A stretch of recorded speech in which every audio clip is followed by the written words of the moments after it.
Good afternoon, everyone. I hope you're all doing well. My name is Anastassia, and I'm the chair of IEEE Women Engineering Ottawa section. Welcome to the joint event by IEEE WeYP Ottawa.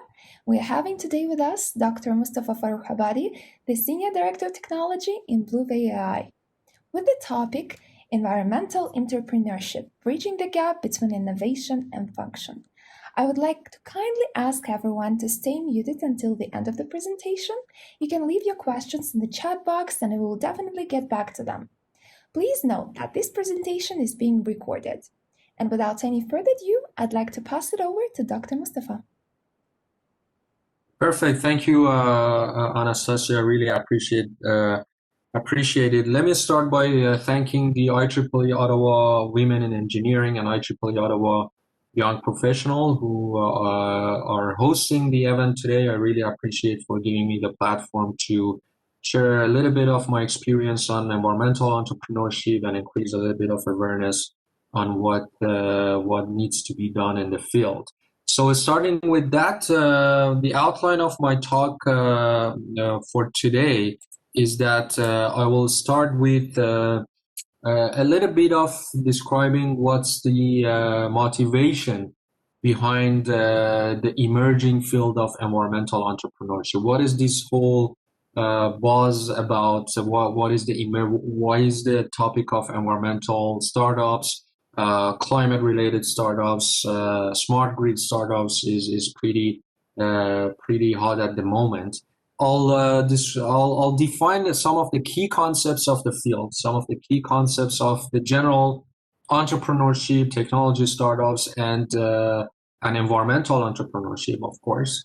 I'll go through a little bit into the details of the context, the key players, the stakeholders involved in the process, and so on and so forth.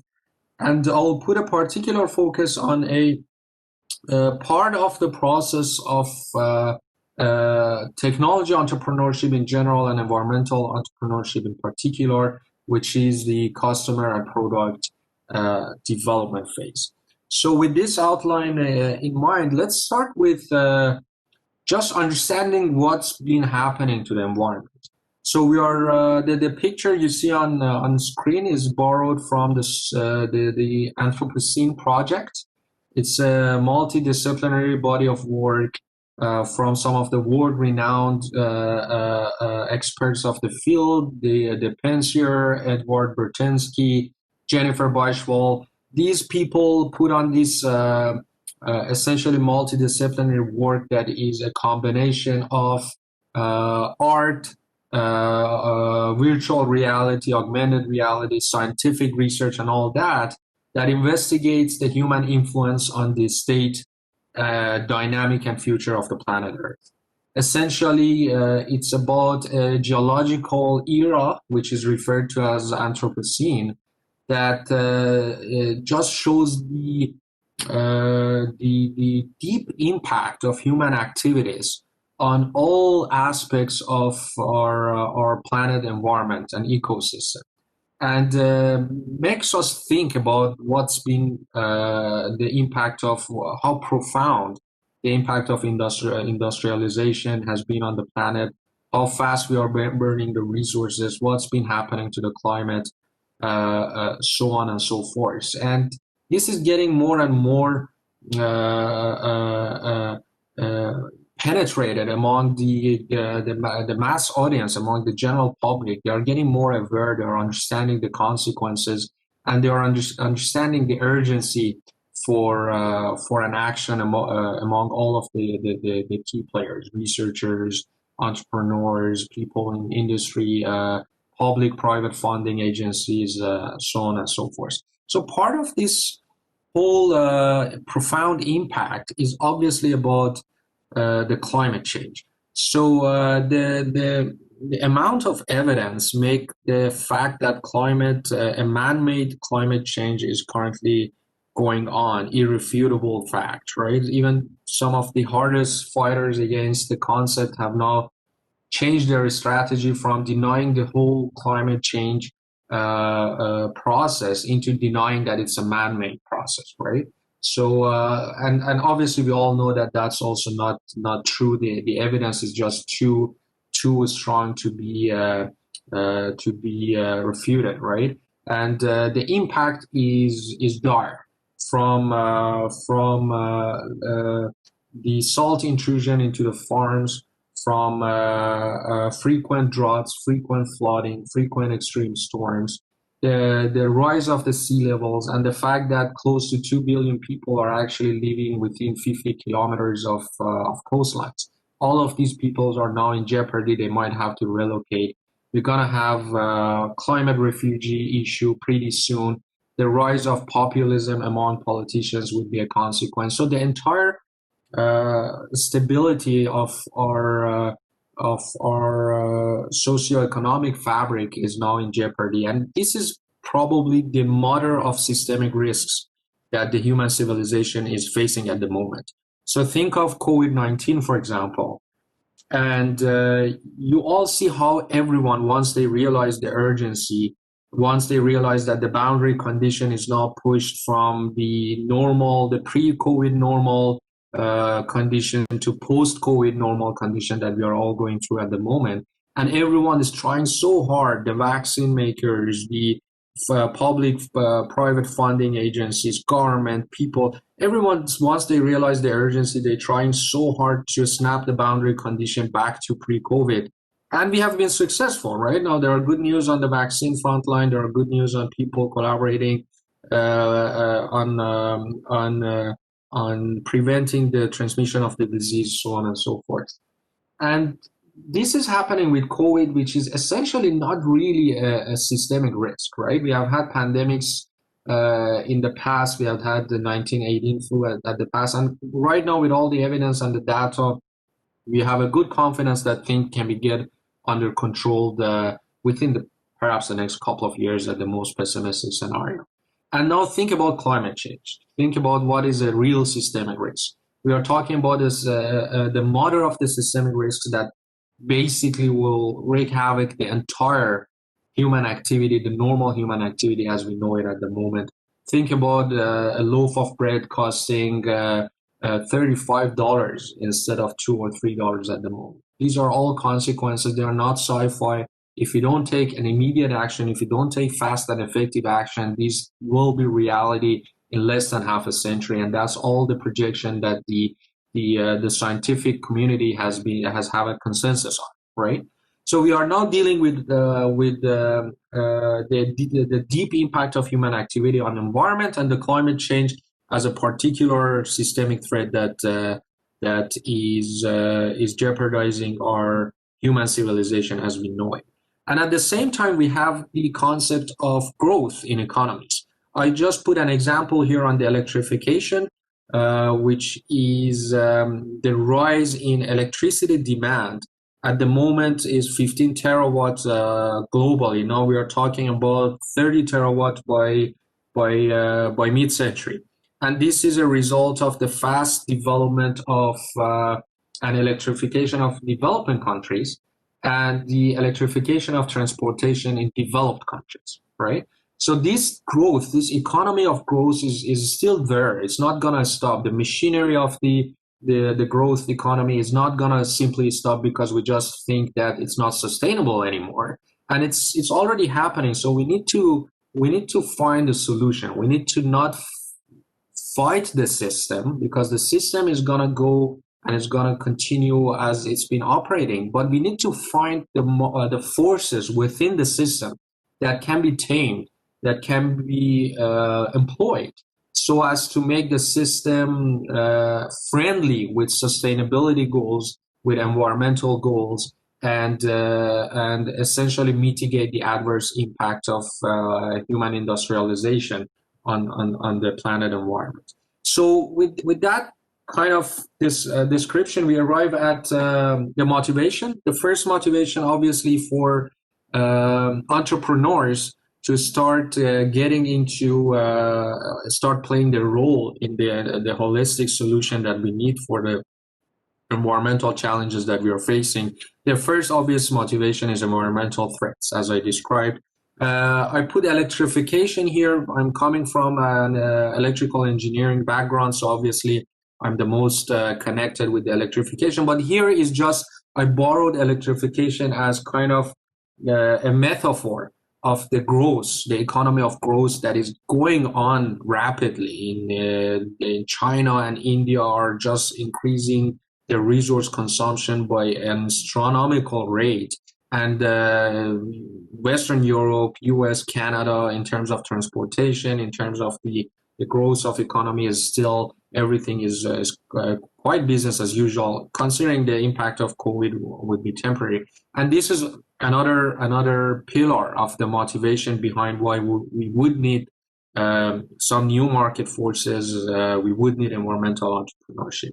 And then the fact that we are dealing with, when we are talking about environment, we are usually talking about large conventional industry, right?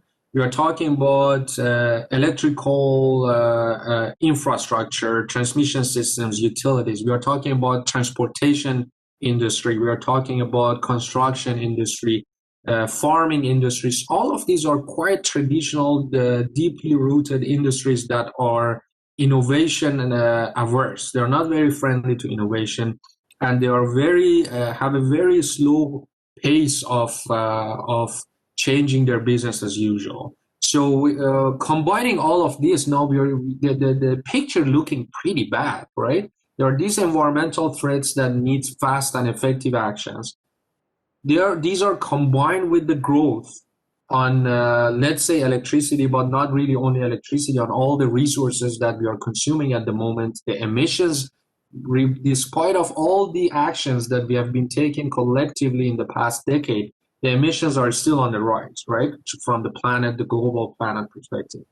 And the fact that the large industries that are the most impactful on the environment are also the most traditional, the most innovation averse kind of industry. So all of this combined make it a pretty menacing picture for the problem at hand. But I believe, and many people believe, that it's not too late yet. There are solutions around, and obviously one of the solutions is more entrepreneurs, more investment in the environmental entrepreneurship field, as we go through the next slide and we define it and we discuss some of the challenges in the process.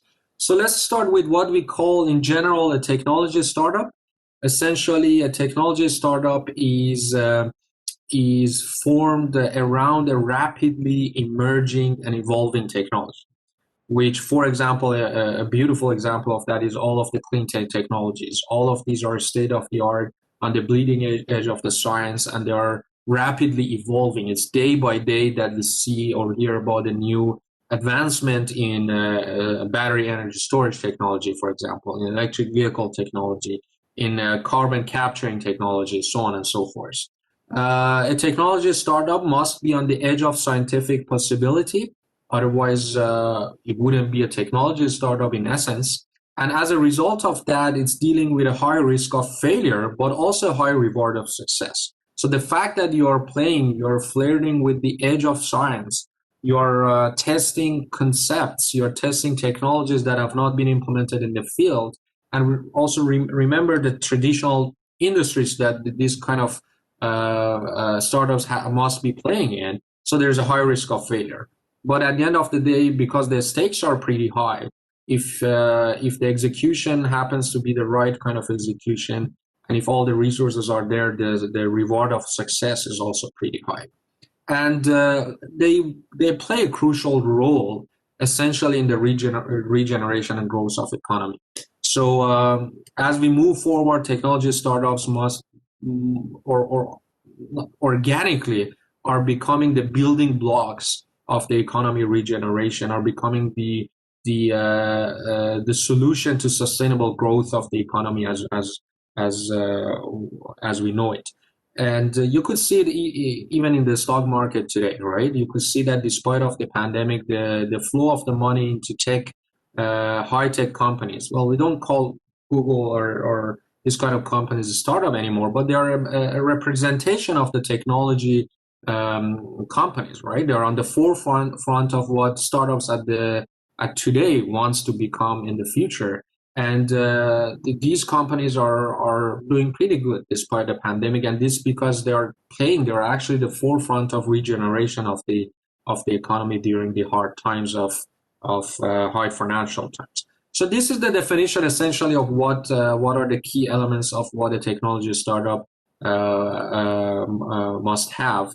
And with that, basically, environmental entrepreneurship, environmental startups are all about combining this and turning it into a process of discovering, evaluating, and exploiting market forces to arrive at that fast and effective solution that we need to respond to environmental risks and mitigate environmental risks. So key concepts here is effective and fast, right?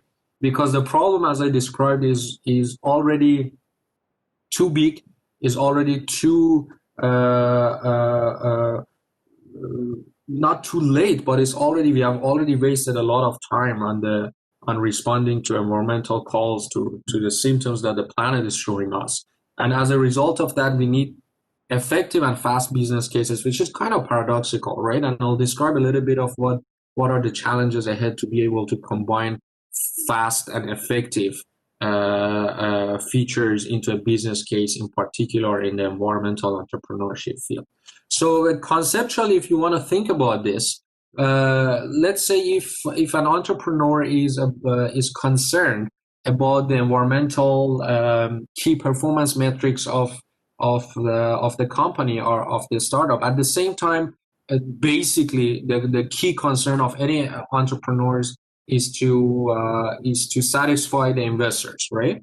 And that means financial performance. So there need to be a kind of a co-optimization between environmental objectives and financial performance. Because if you go too deep into considering the environmental objectives, you'll start to decrease the rate of return on the financial performance. And if you just want to think about the financial performance, you're going to have a very bad environmental impact, essentially, as an outcome, right? So the idea currently, at the current day, is that there is a peak which everyone is trying to obtain, right? That peak is at the compromised objective function between financial performance and environmental performance. But the whole goal of environmental entrepreneurship or enviropreneurship, research and action and execution, is to move this chart essentially to the upper left corner, right? So we want to come with business cases. We want to deliver innovation in a way that not only increase the financial performance, but increase it toward an environmental objective, because we need fast responses. At the moment, the solid line does not merge and does not collapse at an environmental objective pace fast enough to respond to the planet's requirements, right? So the whole idea is to make it not only more financially viable, but also increase the pace of environmental objective as an outcome of our entrepreneurship, right? And the approach for that is to have a very well studied and understood socio-technical context and be able to test the hypothesis that each one of the entrepreneurs have about the field of environmental entrepreneurship and make sure that that hypothesis is making sense. And there are certain tools at hand. Obviously, nothing is achieved just through a night. You have to be combining your experience with research, with education, environmental or entrepreneurship research in general, engineering economics, understanding the public policy pretty well, understanding the economics pretty well. All of these will play an important role and are important tools that entrepreneurs can exploit to essentially arrive at a business case that will help the sustainability of economy. So, and arrive at fast and effective solutions to respond to environmental calls of the planet. So there is a dilemma here, right? There is a dilemma about how innovative the solution can be versus how fast you can create a market here, right? And this is a dilemma that all of the technology entrepreneurs will be facing with, but it's a little bit even more reinforced and more dominant in the field of environmental entrepreneurship. And the reason for that is you need to act fast, and like in some areas, like areas outside of the environmental consideration, that fast element is not as necessary ideologically as it is in environmental entrepreneurship. Because again, you need to respond fast. It's already too late. The planet is on fire, and you don't want to be just a pessimistic person that just try to increase the drama. It's all the facts. It's facts out there, and if you don't act rapidly, the situation is pretty bad at the moment, right? So there that element of speed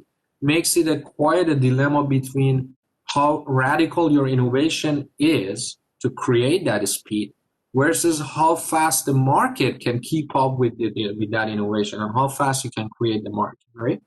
And this is a particular danger for entrepreneurs because entrepreneurs are by nature, they're biased people. They're biased, they're overconfident people toward the action bias, right? They always think that, okay, if I act good, if I execute pretty well, things are gonna follow that. But it's not always like that, in particular in this domain, because there's this psychological phenomenon among people that is called loss aversion, right? And the loss aversion phenomena is essentially about the fact that perceived losses have a much greater impact on people's behavior than similarly sized gains. Now, how is that relevant, right? When you're going into creating a market related to environment, you have to also change the user behavior. For example, you have to go to people's house and tell them that I want to make your water heater intelligent. Just a simple example, right? So your water heater responds to certain calls and be intelligent, and your comfort is not going to be compromised, and you're going to be compensated for that intelligence injected into your water heater. Now, here's a perceived gain, right? The perceived gain is, okay, I'm going to be compensated by a certain amount of money. But there's also perceived loss, is how much my comfort. You can keep telling them that your comfort is not going to be compromised, but at the end of the day, people would be conservative, right? And they will say, okay, how much my comfort is going to be compromised?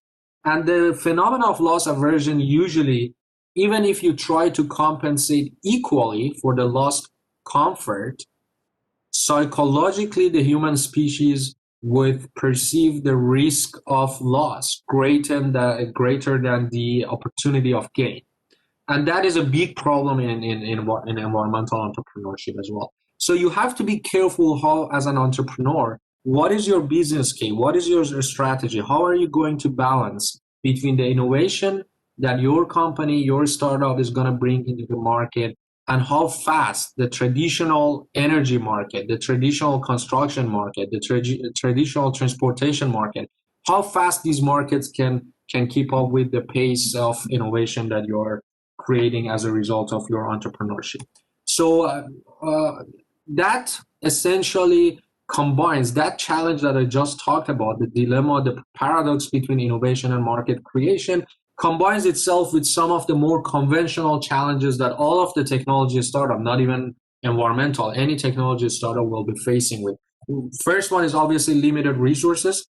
When you are initiating a startup, the amount of money you have at hand is limited, right? It's not like you are connected to an infinite source of money. Depending on how much money you would be able to raise throughout your network, throughout angel investors, your pre-seed round, and that kind of thing, the amount of resources, both time and money, is quite limited. So you have to be careful to choose good enough over optimal, because if you want to keep making things just optimal, you will burn through your resources, and that optimal would probably never happen. So you have to be agile enough, you have to be smart enough, you have to be observant enough to understand where is that point of good enough progress into your product, into your idea, into your concept, into your market creation, into your product creation to proceed to the next round and next steps essentially. You'll be also dealing as a tech startup with unknown variables. This is essentially the technological uncertainty, which is the result of playing at the bleeding edge of the technology and injecting concepts and ideas into the market that have not been tested before. And with that comes the absence of benchmark as well, right? Because it's unclear. You are playing with a product that has not been tested before, and there's no benchmark to compare against, and it's unclear. It makes it an order of magnitude more difficult to mitigate that loss aversion risk that I just talked about. Because the loss aversion risk is about what is the perceived risk in the eye of the user versus the perceived gain. But if you have no benchmark to compare against, it's even an order of magnitude more uncertain and more difficult to mitigate, because you don't even know how would you measure the perceived risk and perceived gain, because there's no benchmark to compare against, right? So all of these are items that as an entrepreneur, as a young professional getting into or thinking about the idea of establishing startup, you need to be careful about, right? Or you need to understand the domain, and you need to make sure that you have a good visibility over all these challenges, that very conventional but important challenges that you'll be dealing through your technology startup. And that's why we have a concept called crossing the chasm, right? Crossing the chasm is all about finding the early adopters of your technology. In this case, the early adopters of environmentally friendly technology or sustainable friendly technology that would fuel your idea, your startup long enough to cross the chasm between the early market to mainstream market, right? So visionaries, those people that are early adopters, have a few features, right? And they are a potential user, they're a potential customer, they're a potential sector that they have a problem related to the field you are playing in. In this case, an environmental concern, right? And then that customer, that sector, understands that they have a problem. So they are not negligent about the fact that they have a problem. So there are customers that they have a problem, but they don't know, and they're negligent or they don't care. But the early adopters, they have a problem and they know that they have a problem. And also they are actively searching to find a solution for their problem, right? So maybe they started even some sort of in-house solution. If you are dealing with a sector, let's say energy utility sector, if today you go to energy utilities, some of the energy utilities have already started in-house to come up with ideas of how to deal with the increasing penetration of electric vehicles, how to deal with the increasing penetration of rooftop solar panels. So these are ideal early adopters, right? They know they have a problem. They know and understand the problem, and they have already started actively searching for a solution to that problem, right? And finally, with these three elements come the final element of the financial capability. So they should know they have a problem. They should acknowledge that problem. They should actively search for that problem, but they should also be able to acquire a budget to fund the solution to that problem. So the idea here is, if you want to be able to survive and deal with all the challenges that just was discussed, you have to find those early adopters. You have to identify that early adopter market and tap into that market and try to use that market to fuel your resources, to refuel actually your resources, your money and time, to be able to arrive at a level of product and technology maturity that allows you to cross the chasm between the early market and the mainstream market. So the mainstream market includes the pragmatists, the conservatives, and the skeptics, right? So essentially those kind of customers that would not act on a new technology, would not act on a new invention, would not act on a new arriving product unless they have seen a very robust outcome of that product tested before. So that is called the mainstream market. And if you want to be able to survive and ramp up on your startup, you have to arrive at that mainstream market. But because the time and the money is limited, because the resources is limited, you have to rely initially on the early adopters. That's entirely the concept of crossing the chasm, which is again very important in environmental entrepreneurship because of that element of product innovation, radical innovation that the product needs to be a fast mitigation of the environmental cost, and at the same time the paradox between innovation and market creation. So that essentially makes the role that the early adopters play for environmental entrepreneurs dominant.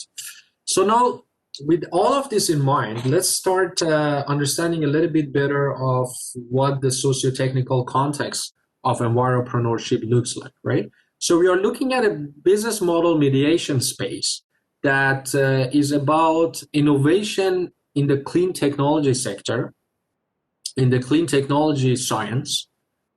Take that innovation, make it a business model, and then move that business model to a business case for sustainability, right? Make it a case about more sustainable technology, all the way from just an innovation or a conceptual innovation, all the way through the business cases for sustainability. So within this mediation space, there are pretty much quite a few external key players and stakeholders and challengers that play a role into how successful that vehicle can move from clean technology innovation all the way to business cases for sustainability. The first key holders, or perhaps, I'm not going to say the most important, but in a sense, maybe the most important players are the public policymakers and private capital, right? Fortunately, right now, the private capital has understood the urgency and importance of business cases for sustainability, and they have started to move toward funding environmental entrepreneurship. That's a pretty good news. But without private capital in the system, in the market that we are playing with, there's no hope to move that vehicle all the way from left to the right. So good news is that private capital is keeping up. Not as much as public policy, right? The problem with public policy is we need to arrive at a policy that's radical, but at the same time popular. And that doesn't pretty much go well. These are two different kind of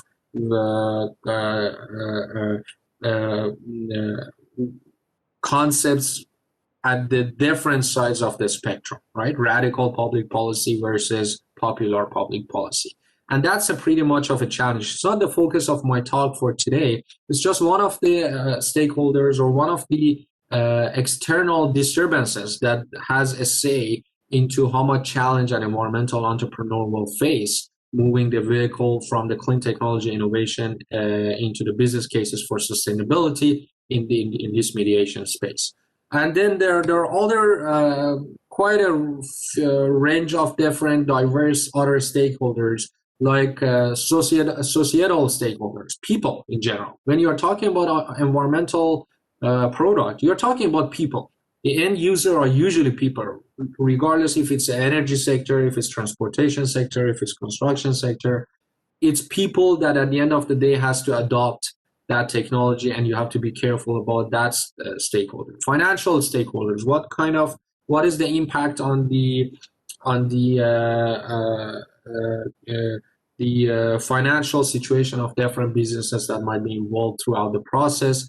What kind of business partners you might be able to find for your startup or for your entrepreneurship effort, and who are the customers, right? So all of, again, not a major focus here. I'm going to focus more or less on the challenges of the socio-technical context, but it's good to know, it's good to acknowledge all of these key stakeholders, all of these key players, in order to be able to have as much of a robust plan as possible to move from clean technology innovation all the way to business cases for sustainability. But in an environmental entrepreneurship, there are good challenges, right? Good, when I'm saying good, I mean a good number of challenges, right? First thing is on the path from clean technology innovation to business model, right? or it means that once you try to make an innovation into a commercialized concept and a product with commercialization potential, right? So the challenges is on the left side of the chart, is moving from innovation to a business model. There are two major challenges. One of them is operation disruption.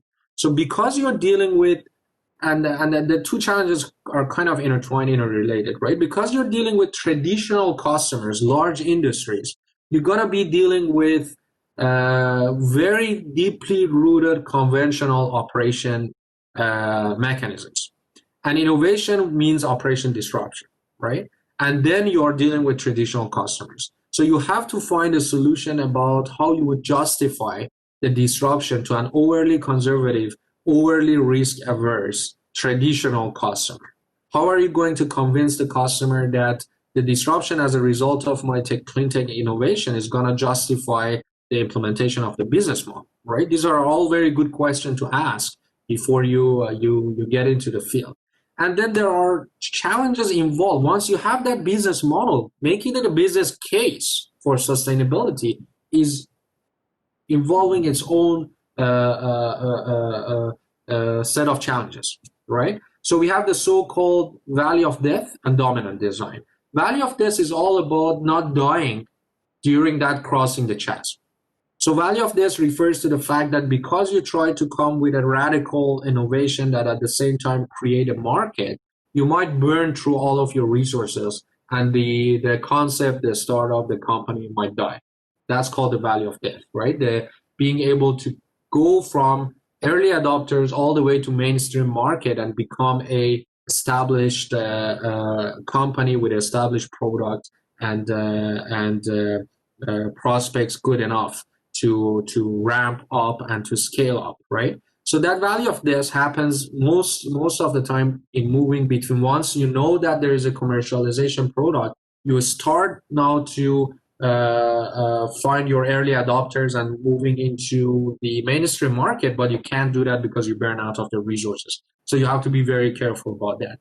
And also, you in that path of going into the mainstream market, you have to compete with dominant designs. Again, because we are dealing with traditional, deeply rooted industries in energy, transportation, construction, you name it, right? All of these things that are related, industry sectors that are related to environment, they have companies very established, dominant, and with a large share of the market, right? So you have to deal with those companies.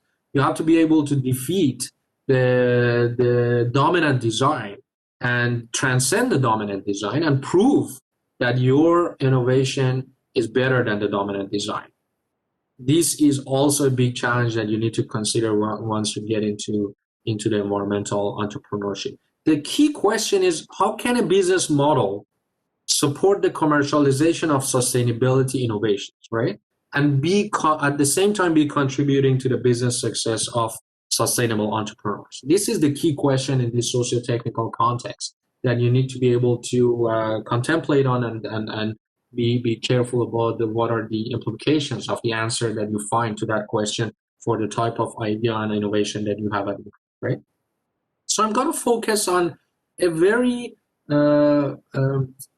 particular phase of this process. It doesn't mean that it's the entire process, but it's one of the most important parts of this or phases of this process that I'm just going to talk on a couple of slides and then we'll be finishing here.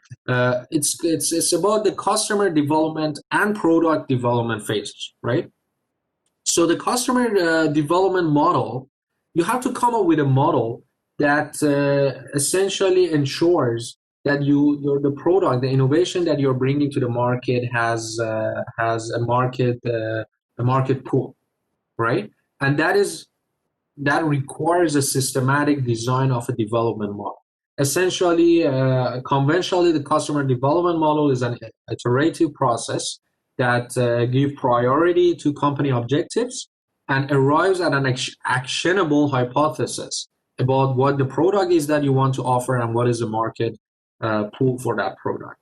And then that once these things are settled down, it helps you to find that good enough time, again, not optimal, right, but good enough time of when to scale the company. And as a result, if you be able to scale the company, if you be able to go, the more you survive through that crossing the chasm process, the more you have reduced the risk of the failure, right? And this is the whole concept of being able to have a model for your customer development.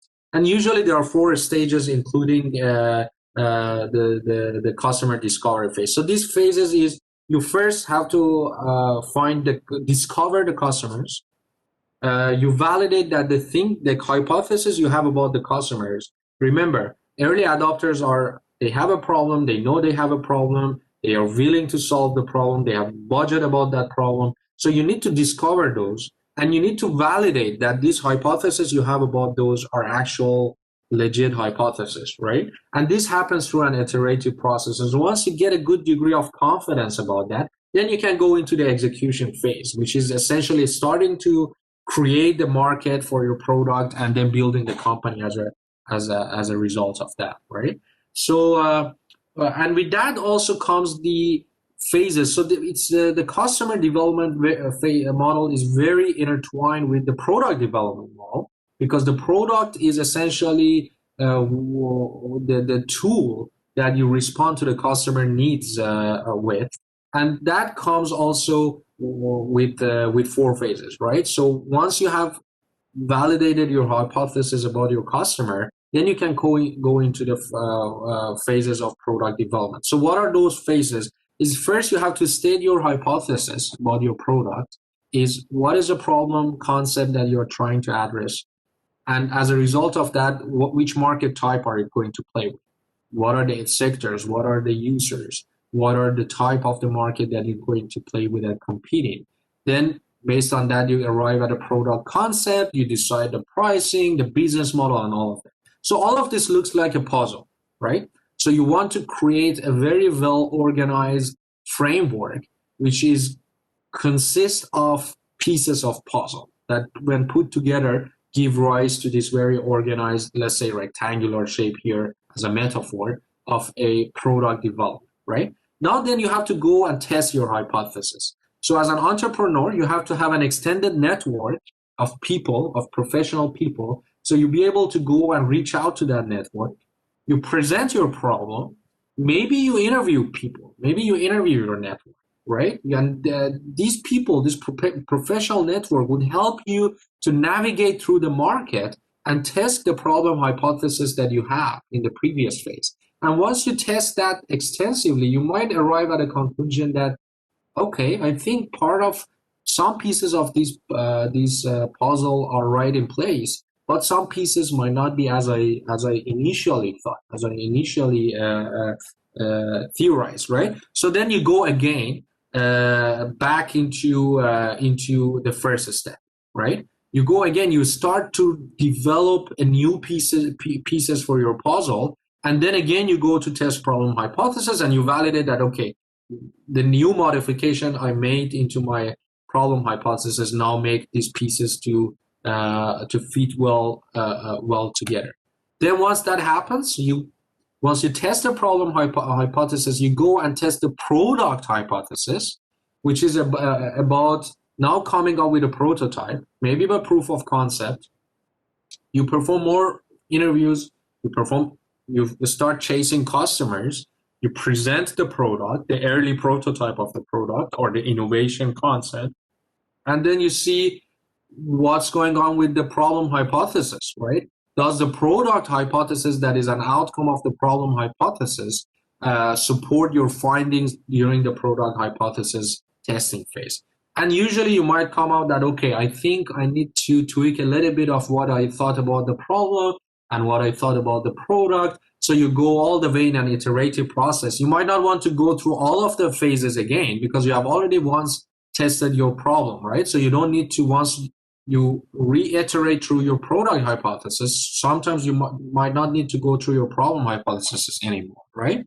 And you go through this iterative process until you verify that, okay, I verify that I found the customer problem. I found early adopters. I found that the innovation is had a good balance with the market creation. I verified my product solution and I verified my business model, and then you're probably good to go into a ramping up phase and building your company, right? So all of these steps needs to be carefully taken in environmental entrepreneurship, because all of the challenges involved, all of the ideological implications of being an environmental entrepreneur is that you're trying to help the environment, you're trying to come up with a solution that is meaningful, is relevant, is effective, is fast.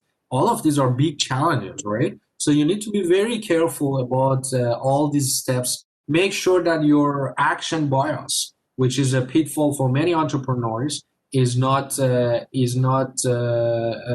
deceiving your actions, right? Make sure that you're understanding the problem of loss aversion. Make sure that you're not biased by what you think is true versus what is true in reality, right? So you have to, there are many more phases and many more processes, but I just focus on the very initial phase of what any technology entrepreneurs and in particular environmental entrepreneurs must go through. So the key takeaways is uh, environmental entrepreneurship, fortunately or unfortunately, is a sprint and a marathon at the same time, right?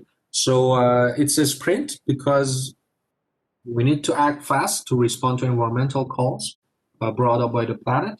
And it's a marathon because you need to be able to cross the chasm in the very traditional field, very traditional customers, very dominant designs. You have to be patient and you have to have a very well articulated plan. So it's a sprint and marathon at the same time.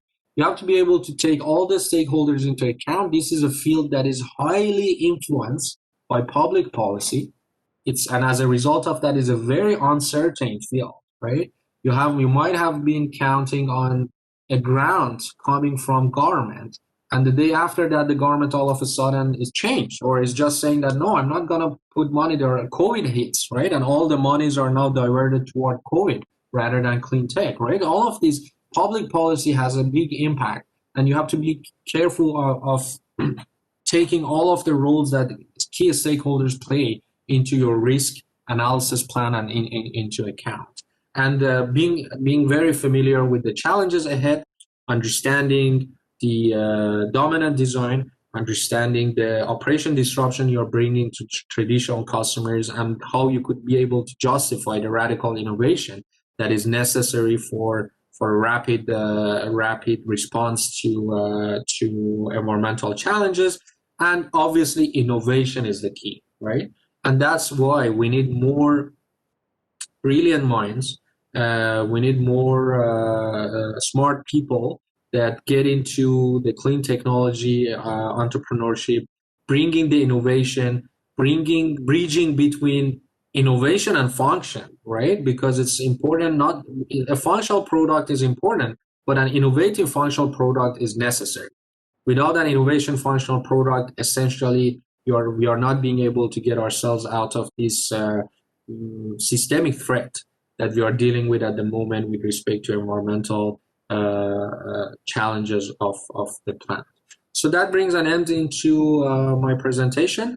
Again, thank you everyone for participating. Thank you to IEEE Ottawa Women in Engineering, Young Professional for organizing the event. So I'll be glad to answer to questions.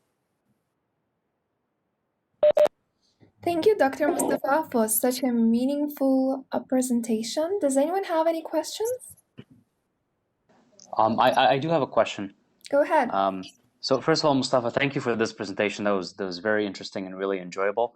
And I personally have always wanted to think about this, and there were so many unknowns, and this presentation brought a lot of things together. So I really appreciate that. Sure. My question is,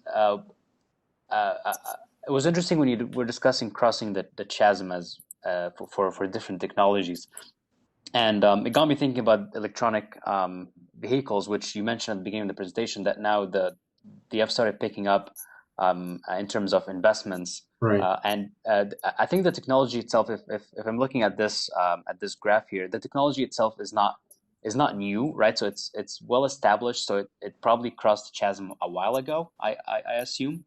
Right. But as you may have known, I think right now the government policies are impacting how widespread it's going to be. For example, I think in the UK mandated that by, I can't remember if it was 2030 or 2035, that all new vehicles sold they have to be hybrid or 100% electronic. So what's your opinion on that? It seems like the government policies are going to be the last obstacle towards the implementation of these It's a technologies. very good question. It's a very good question and a very good example actually of what's going on, right? So with the EV, as you're saying, the technology is I wouldn't say is mature, but it's a near mature technology at the moment. Actually, the EVs are, in many cases, are not only breaking even with ICE vehicles, with internal combustion engine vehicles, but they are actually exceeding the financial performance. So you actually save money in many countries. Not only that you help the environment by driving an EV, you actually save money, right? Even with the very low energy costs that we are observing at the moment, and these are all thanks to innovations brought forward by researchers, actually by entrepreneurs and all that, in decreasing the cost of energy storage systems and increasing the efficiency of electric motors. Right now, the question is not if, but is when we're gonna see a very widespread use of electric vehicles. And my own guess is definitely less than a decade, maybe even as near as 5 years in developed countries, right? And the public policy actually has started to realize that. There is still obviously some of the lobbyists and some of the oil and gas industry and all of that are resisting this. But at the end of the day, the market responds to the call. It's becoming financially, not only financially feasible, but financially superior to ICE vehicles. And it's already happening. So actually, many entrepreneurs are now getting into the field of how would you be dealing with the mass penetration of electric vehicles into the electricity grid, because that's actually where the challenge is at the moment. So the problems that entrepreneurs are currently trying to address in crossing this chasm is not about the EVs anymore. Obviously, we still have a lot to do in the vehicle themselves, but it's on the implication of a mass penetration of electric vehicles on the electricity grid operation, right? Because many utilities are very concerned. Yeah, just imagine that actually there has been studies that show just if 1 out of each 4 house have an EV or drive an EV, just 1 out of 4 in a typical city size in North America, there would be a 30% increase at the peak of the electricity demand, right? And that peak is just created by the fact that many of these EVs will be connected at the same time when people are back from work and they're connected their vehicles back from at their home, right? So now the problem that the public policy needs to be more supportive of is creating incentives for customers to participate in demand response program, in smart charging programs, to be able to essentially defer infrastructural upgrades in the electricity grid by making these customers, these EV owners, participate into smart charging programs brought upon by the utilities. So a very good question and a very good example, and actually an indication of why public policy might always lagging a little bit behind, because we don't see that much of a public policy support at the moment. We see actually in Canada is pretty good with compared to some other countries. Some other countries are even terrible, right? Not only they don't support, they try to defer it, which is quite defeating the purpose of this entire EV business, right? Thank you, Mostafa. I appreciate it. Any other questions?